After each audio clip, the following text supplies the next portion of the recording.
Okay, so lately, everyone's been talking about Hamilton, Ontario, right? Hmm. Like it's the place to be in 2025. You know what I mean? It's been getting a lot of buzz. So we found a great piece outlining why exactly people are choosing Hamilton. Mhm. So we're going to do a deep dive into that today. What do you think? Sounds good. Yeah, let's see what all the hype's about. The thing that really stood out to me right off the bat was the whole affordability thing.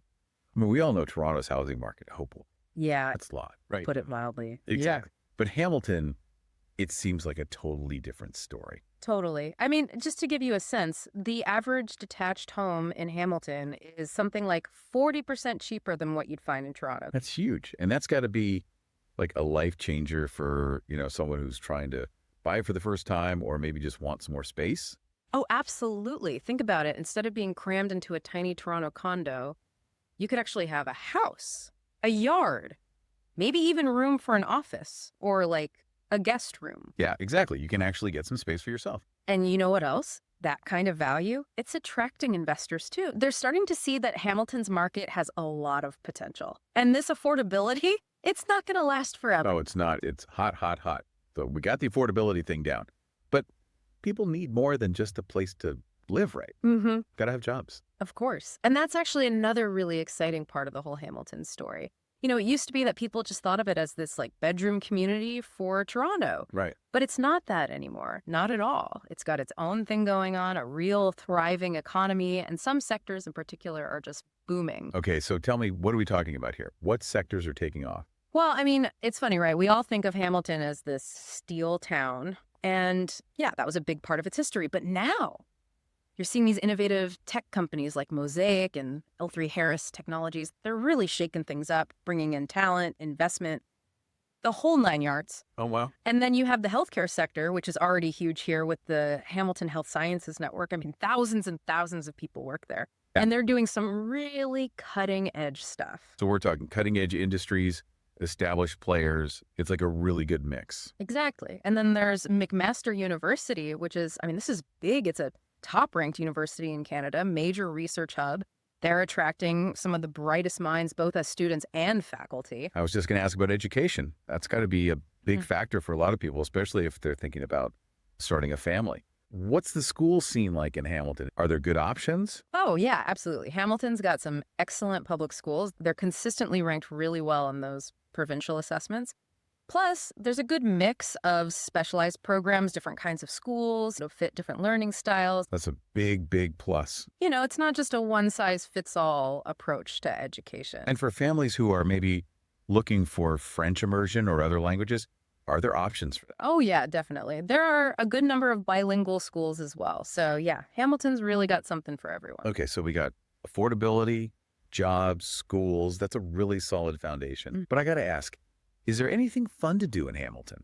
Okay, so this is where it gets really interesting.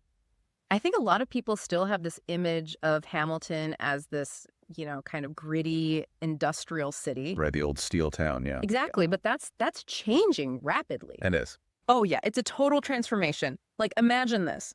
Waterfront trails. These, like, really cool arts districts popping up. The food scene's exploding. It's actually becoming kind of a hip place to be. Oh, yeah, big time. I'm telling you, it's becoming a foodie haven. Yeah. Like, you could spend your morning hiking through Dundas Valley Conservation Area, then grab lunch at, like, a farm-to-table spot. The burnt tongue's really popular. Oh, yeah, I've heard of it. Yeah, and then in the evening, maybe you're checking out craft beers at Fairweather Brewing Company. I mean, it's that kind of vibe now. Wow, that's really cool. It's like you're getting the best of both worlds, right? You got that kind of big city energy, but with a bit more of a relaxed small town charm. Absolutely, and I think that's what's drawing a lot of people in. But here's the thing, like, all this sounds amazing, but what about getting around? I mean, is it a car-dependent city? Well, the good news is you have options. I mean, obviously, it's well connected by highways. So you can easily hop on the 403, the QEW, be in Toronto in no time, or even down to Niagara if you want.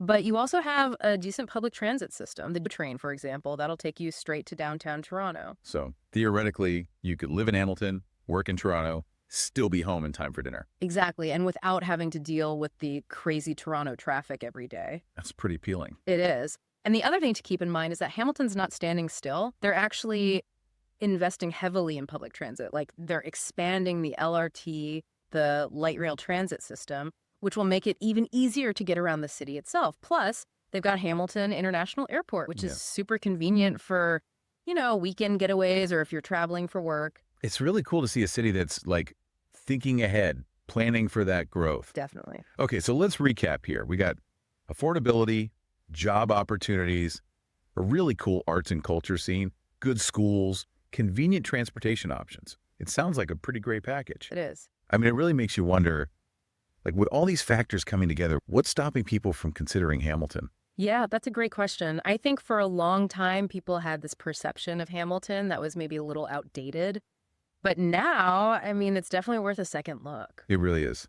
Well, on that note, we'll wrap up our deep dive into the Hamilton phenomenon. Thanks for joining us. Thanks for having me.